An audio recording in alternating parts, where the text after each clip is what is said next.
Salut, salut. Une fois encore de plus, je te dis bonsoir à toi mon ami qui m'écoute. Ce n'est pas par hasard que tu tombes certainement sur cette vidéo.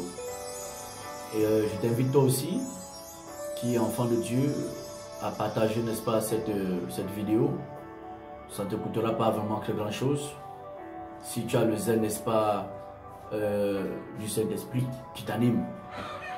Alléluia. Je vais parler à l'endroit encore une fois de plus, et pas une fois de trop, de nos amis qui bientôt vont célébrer une cérémonie qui est totalement diabolique, qui est totalement païenne.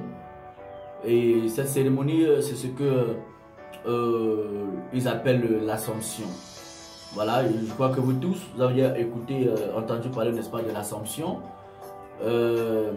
C'est une doctrine selon laquelle Marie, mère de Jésus-Christ homme, aurait été enlevée, n'est-ce pas, dans les cieux, comme Jésus-Christ avait aussi, n'est-ce pas, été monté au ciel. Voilà, que Marie, après sa mort, aurait été enlevée, n'est-ce pas, dans les cieux. Voilà. Donc, je disais une fois de plus, mais pas une fois de trop, parce que tant que nous avons des amis, tant que toi, mon ami, tu crois à cette pratique-là, et avec toutes ces ramifications, nous continuons, n'est-ce pas, de te dire combien de fois, n'est-ce pas, Jésus-Christ t'aime, mais que tu es sur le mauvais chemin, et tu es dans la mauvaise doctrine, et tu manges la mauvaise nourriture. Donc du coup, parce que tu es sur le mauvais chemin, tu ne peux, n'est-ce pas, qu'aller loin, n'est-ce pas, là où tu ne veux pas que, n'est-ce pas, tu y vas. C'est ce qu'on appelle l'enfer, d'accord?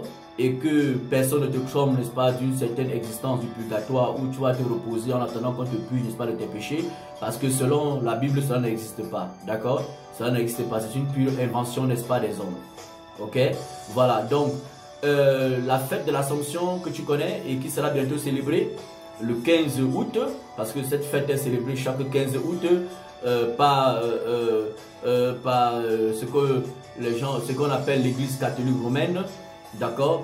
Voilà, mais qui est tout sauf l'église de Jésus-Christ de Nazareth, parce que si nous insistons, c'est parce que quand tu vis, n'est-ce pas, cette doctrine-là, tu pratiques, n'est-ce pas, cette doctrine-là, tu mets ta foi en cette doctrine-là, tu t'attaches, n'est-ce pas, à des fausses espérances, d'accord? Et parce que tu t'attaches à des fausses espérances, cela signifie que tu es au mauvais endroit, d'accord? Parce que cet endroit où tu écoutes cela, où on t'enseigne, n'est-ce pas, les pratiques du culte marial, notamment l'Assomption, n'est-ce pas, de Marie, c'est comme on peut le dire, hein, comme une salle d'attente, n'est-ce pas, pour l'enfer, d'accord? Ces gens sont assis là, comme ça, là, c'est l'enfer, n'est-ce pas, qui les attend. Voilà, ils doivent, n'est-ce pas, rapidement se repentir, sortir, n'est-ce pas, de ces milieux-là, sortir, n'est-ce pas, de ces doctrines-là, et pour vraiment être au bon endroit, c'est-à-dire en Jésus-Christ, n'est-ce pas, de Nazareth. Et non en Jésus, et non certainement en Jésus et en Marie, en d'autres doctrines, ainsi de suite, tout cela, d'accord? Donc, je veux t'interpeller, mon ami, toi qui m'écoutes, que l'Assomption, tu as certainement écouté que ça, c'est pas une fête, n'est-ce pas, de Jésus-Christ. Tu as écouté cela. Mais par ton obstination, par ta rébellion face à la vérité, ou bien par ton orgueil, par ton ego, et par ton amour pour ce qui est mauvais, pour ce qui te plaît, tu as toujours rejeté, n'est-ce pas, cette doctrine-là. Pourquoi je dis cela? Parce que Dieu lui-même a dit, hein, qu'il viendra un temps où les gens vont aimer, n'est-ce pas, ce qui les fait du bien aux oreilles. D'accord? Ce qui les fait du bien aux oreilles. Parce que toi, tu vois, même si on te dit, ok, tu peux continuer, n'est-ce pas, à forniquer, à vivre, n'est-ce pas, dans l'adultère, dans la pornographie, on peut te laisser, n'est-ce pas, dans tes cultes, n'est-ce pas, traditionnels, on peut te laisser, dans ton vampirisme, ta sorcellerie, tout en te faisant croire que tu es chrétien. Tu seras content parce qu'on ne te demande pas, n'est-ce pas, d'arrêter, n'est-ce pas, ces péchés que tu fais. On ne te demande pas comment faire pour sortir, n'est-ce pas, de ces péchés.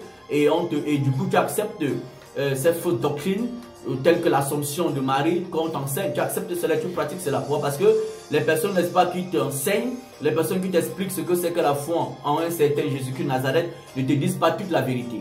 Donc la faute, ce n'est pas seulement ceux-là qui t'ont enseigné que l'Assomption, n'est-ce pas, c'est pas une fête, n'est-ce pas, recommandée par le Saint-Esprit. Ce n'est pas seulement de leur faute, c'est aussi de ta faute à toi.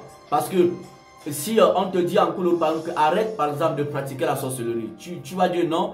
Des prêtres ne t'ont pas dit cela. Soit par exemple que arrête, n'est-ce pas, la fornication. Non, mes prêtres savent que c'est dans la fornication. Je fornique même souvent avec eux certainement. Donc, du coup, tu vas accepter tout ce qu'ils vont te dire. Pourquoi? Parce que tu aimes foncièrement, tu aimes ce qui est mauvais. Tu vois, tu aimes ce qui est mauvais, tu aimes ce qui te plaît. Mais pourtant, tu ne peux pas prétendre être enfant de Jésus-Christ de Nazareth sans renoncer à ce qui te plaît pour accepter ce qui vient de Jésus-Christ. Ça, c'est impossible. Parce que Jésus-Christ a dit que celui qui veut me suivre, qui, n'est-ce pas, renonce à sa propre vie et qui se charge, n'est-ce pas, de sa croix. Donc, et ta vie, c'est quoi? La vie d'un homme sans Dieu, c'est quoi? C'est la vie de péché. La vie d'un homme sans Dieu, c'est la vie, n'est-ce pas, du mal. D'accord? Ça, c'est la vie normale d'un homme. Maintenant, lorsque tu veux venir en Jésus-Christ, tu veux devenir enfant de Dieu, tu dois renoncer, n'est-ce pas, à cette vie qui est opposée à la vie de Dieu pour, n'est-ce pas, accepter la vie qui t'offre en Jésus-Christ, n'est-ce pas, de Nazareth. Donc, l'Assomption, tu verras bien que on va te faire comprendre, n'est-ce pas, les prêtres ou bien, n'est-ce pas, les prêtres catholiques romains, les papes vont te faire comprendre que non, c'est une fête, n'est-ce pas, à l'honneur de Marie parce que il y a les écrits qui disent cela. C'est pas parce qu'il y a certains écrits qui peuvent soutenir, n'est-ce pas, cette aberration que tu vas croire, n'est-ce pas, en cela. D'accord? En aucun cas. Parce qu'il y a aussi, n'est-ce pas, des écrits qui disent qu'il faut que tu arrêtes, n'est-ce pas, l'idolâtrie. Mais est-ce que tu obéis à ça? Qu'il faut que tu arrêtes la fornication. Tu arrêtes, n'est-ce pas, l'impudicité. Mais est-ce que tu obéis à ça? Non, tu n'obéis pas à ça. Tu te contentes, n'est-ce pas, parce que du fait que tu es baptisé comme mieux confirmé. D'accord? Mais c'est dangereux. L'Assomption, on va te dire que ça vient, n'est-ce pas, de certains récits apocryphes. Donc, des livres, des écrits qui n'ont pas été reconnus, n'est-ce pas, par les apôtres de Jésus-Christ, par les prophètes de Jésus-Christ, encore moins même par Jésus-Christ de Nazareth. D'accord? Maintenant, si ces écrits n'ont pas été reconnus, n'est-ce pas, par eux. D'accord? Maintenant, et on vous enseigne cela. Mais tu dois ouvrir la Bible. D'accord? Et tu vérifies que si tu écoutes ce que une partie de la Bible dit et tu écoutes ce que les apocryphes disent, ça sera contradictoire. Mais tu sais bien toi-même que le Dieu qui a fait les cieux et la terre, le Dieu qui t'a créé, n'est-ce pas, avec une telle beauté qu'il t'a donnée, d'accord? Il ne peut pas, n'est-ce pas, se concrétiser lui-même. Il ne peut pas se concrétiser lui-même. D'accord? Il ne peut pas. Du coup, comme, n'est-ce pas, les écrits, les apocryphes se concrétisent, n'est-ce pas, ce qu'une partie de la Bible dit, dans sa majorité, il faut rejeter, n'est-ce pas, cette partie-là, et mettre sa foi en ce que les apôtres de Jésus-Christ, n'est-ce pas, ont enseigné. D'accord? Et même si, n'est-ce pas, tu te dis, ok, même les apôtres là sont les humains comme toi. Mais pour au moins, tu sais que ces apôtres te demandent de sortir du péché. Ils te demandent d'arrêter, n'est-ce pas, la sorcellerie. Ils te demandent d'arrêter, n'est-ce pas, le vampirisme. Ils te disent que ni les voleurs, ni les homosexuels, ni les fornicateurs, ni les débauchés, ni les adultères, ni les ivrognes, ni les cupides, n'est-ce pas, ni les efféminés, ni le royaume des cieux. C'est ce qu'ils te disent. D'accord? Voilà, donc tu dois te repentir par rapport à ça. Donc tu te rendras compte que, mon ami, que cette fête d'Assomption n'a pas été célébrée par les chrétiens à une certaine époque. Mais d'où vient-il que cela a commencé à un moment bien précis? Ça dit, il y a un problème, mon ami. Il y a un problème. D'accord? Il y a un problème. Tu te rends compte que dans l'histoire, tu peux faire les recherches, tu verras que même tes prêtres te diront cela. Que c'est un empereur païen. D'accord? Un empereur païen. Parce qu'aujourd'hui, les chrétiens en général veulent faire toujours comme les païens. D'accord? Pourtant, le païen a besoin de Jésus-Christ. Ok? Et toi, si tu pratiques cette doctrine de l'Assomption de la Vierge Marie, tu pratiques cette doctrine-là, sache que toi-même tu es un païen. D'accord? Tu es un païen, tu n'es pas enfant de Jésus. Tu es enfant de l'église catholique romaine, mais pas enfant de Jésus-Christ. Tu n'es pas enfant de Dieu qui a fait les cieux et la terre. C'est pourquoi Dieu permet que tu écoutes, n'est-ce pas, cette vidéo une fois encore de plus, pour saisir l'occasion de te repentir et obtenir, n'est-ce pas, la miséricorde de Dieu pour la vie éternelle. D'accord? Voilà. Donc, tu verras que c'est un empereur au nom, n'est-ce pas, de l'empereur Maurice au 5e siècle qui était l'un des premiers, n'est-ce pas, initiateurs, n'est-ce pas, de cette doctrine-là. D'accord? Avant ça, on ne parlait pas de ça dans les choses de Dieu. Mais il a contribué à cela comme premier instigateur. D'accord? Par la suite, au 6e siècle, il y a un homme qu'on appelle un faux serviteur de Dieu, le pape Pie. Voilà. Le pape Pie, je pense que c'est le pape Pie Ier. Voilà. Lui, il a aussi, n'est-ce pas, appuyé, n'est-ce pas, sur ça, correctement et bien. D'accord? Il a correctement appuyé sur ça. Mais cela n'était pas encore officiellement reconnu comme étant une doctrine, un dogme, n'est-ce pas, fondamental de l'Église catholique romaine.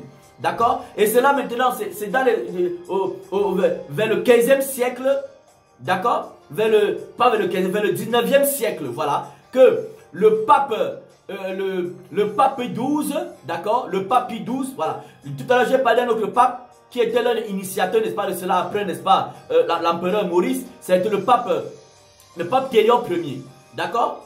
Ils ont contribué à cela, parce que tous, n'est-ce pas, c'était les inconvertis. Ils n'étaient pas nés de nouveau. D'accord? Voilà. Et tu te rends compte que c'est en 1950, au 19e siècle, que cette doctrine a été reconnue officiellement comme dogme fondamental, n'est-ce pas, de l'Église catholique romaine. Mais pourquoi avant 1950, là, cela n'était pas reconnu officiellement? Jésus-Christ avait déjà officialisé, n'est-ce pas, sa doctrine. Jésus-Christ avait déjà, n'est-ce pas, promulgué, n'est-ce pas, son enseignement. Jésus-Christ avait déjà donné l'évangile qui est nécessaire pour que tu sois délivré du péché, pour avoir la vie éternelle. Il avait déjà donné tout cela. Ce n'est qu'en 1950 que ce pape, le pape Pie XII, a promulgué cela comme étant une doctrine fondamentale. D'accord? Le 1er novembre 1950. Et voilà pourquoi chaque 15 août de chaque année, cette fête, n'est-ce pas, est célébrée. On va dire cela en l'honneur d'une certaine Marie, d'accord? Qu'elle serait montée au ciel, mais c'est faux. C'est faux. La Bible ne parle pas de ça. Dieu a-t-il oublié? Ou bien Jésus-Christ a-t-il oublié? Jésus-Christ a-t-il oublié de parler de l'enlèvement de sa mère dans la parole de Dieu par la bouche des apôtres et des prophètes de Jésus-Christ? Et il n'a pas oublié de parler d'Enoch qui avait été enlevé. La Bible parle des hommes qui ont été enlevés. La Bible dit qu'Enoch avait été enlevé. La Bible dit que dans 2 Rois chapitre 2 verset 11 là-bas, que Élie avait été enlevé. D'accord?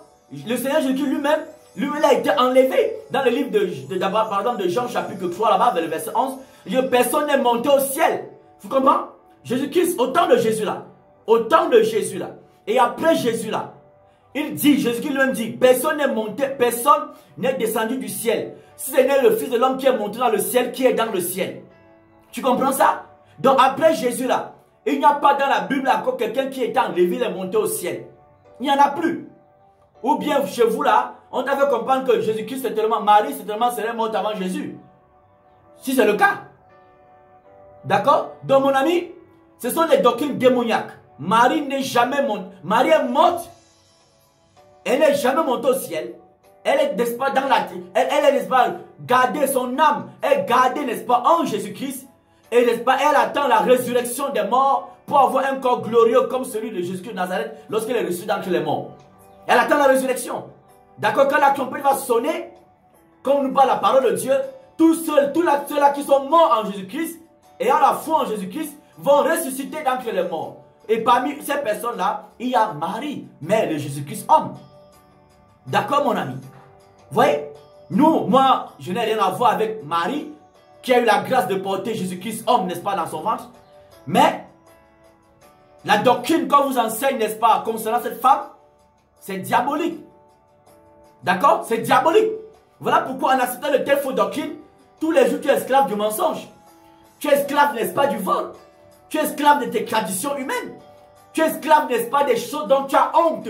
Des choses dont tu ne peux pas parler en public. Tu as honte. Pourquoi? Parce que celui qui pratique, n'est-ce pas, celui qui marche dans la lumière, ne peut pas avoir peur de dire ouvertement ce qu'il fait.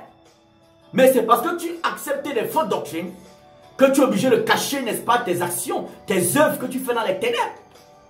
D'accord? Donc mon ami, mon frère, Camerounais, ou bien je ne sais d'où, mon ami, je t'interpelle par la grâce de Dieu que tu te répandes de cette doctrine-là. Et tu acceptes de naître de nouveau en acceptant Jésus-Christ comme Sauveur et Seigneur.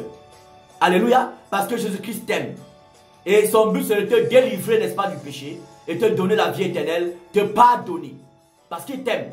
Mais si tu meurs dans ces pratiques, cette doctrine-là t'amènera en enfer et tes péchés que tu as commis, croyant que par le prêtre, tes péchés ont été pardonnés, tu iras en enfer par la suite. Et ce sera regrettable, n'est-ce pas, pour toi. D'accord? Donc, saisis l'occasion, répands-toi.